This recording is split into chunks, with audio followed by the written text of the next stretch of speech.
మనం ఇందాక కళాయిలో వేసుకున్నాం కదండి, అవన్నీ ఇప్పుడు ఇలా మిక్సీ జార్లోకి వేసుకొని ముద్ద పట్టుకోవాలి.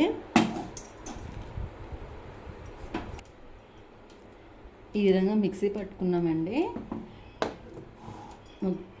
వంకాయలు కూడా బాయిల్ అయిపోయి ఇప్పుడు దీనిలోంచి వాటర్ అంతా కూడా మనం దించేసుకుందాం.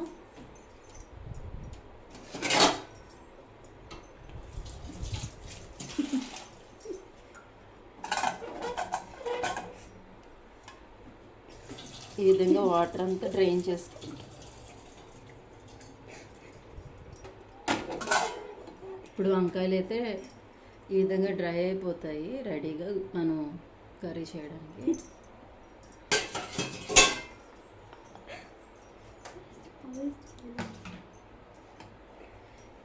ఇదిగోండి చూడండి, ఇప్పుడు మనకి ఉడకబెట్టుకున్న వంకాయలు రెడీ, మసాలా ముద్ద రెడీ. ఇప్పుడేముంచి పాన్ పెట్టుకుని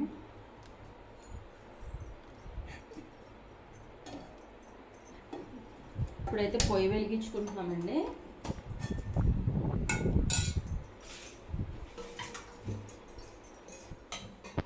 కళాయి కొంచెం వేడెక్కిన తర్వాత ఆయిల్ వేస్తున్నాను.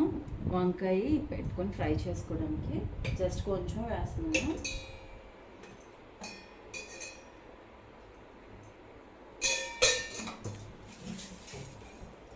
ఆయిల్ వేడెక్కుతుంది.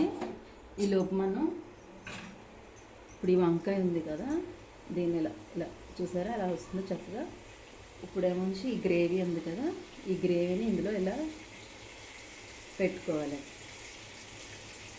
చూసారా చక్కగా. ఇప్పుడు ఆయిల్ చూడండి ఎంత చక్కగా చెట్టు ఉంటుంది. ఇప్పుడు ఈ వంకాయని ఇందులో ఇలా వేసుకోవాలి, చక్కగా అది ఫ్రై అవుతుంది. అలాగే అన్ని వంకాయని కూడా ఇలా గ్రేవీ పెట్టి ఆయిల్లో పెట్టుకోవాలి.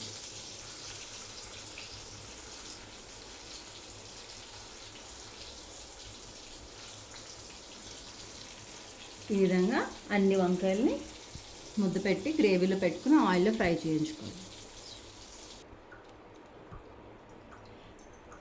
చూడండి, మొత్తం వంకాయలన్నీ కూడా ఇలా లోపల గ్రేవీ పెట్టుకొని కళాయిలో కొంచెం ఆయిల్లో వేయించుకుంటున్నాము. ఆయిల్ పెద్దగా అవసరం లేదు, కొంచెం సరిపోతుంది. చూసారా గ్రేవీలో వంకాయ ఎలా తేలుతుందో. ఇప్పుడు పైన గార్నిషింగ్కి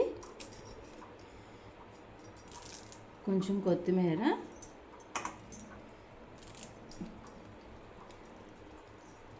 ఉంటే కరివేపాకు వేసుకున్నాను, ఉంటే కొత్తిమీర కూడా వేసుకోవచ్చు.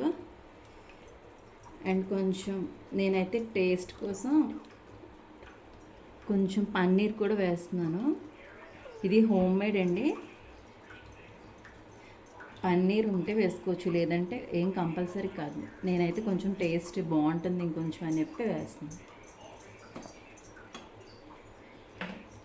ఫైనల్గా అయితే ఇదిగోండి మన గుత్తి వంకాయ కూర రెడీ అయిపోయింది. వావ్, యమ్మీ యమ్మీ. చూడండి మంచి వాసన వస్తుంది.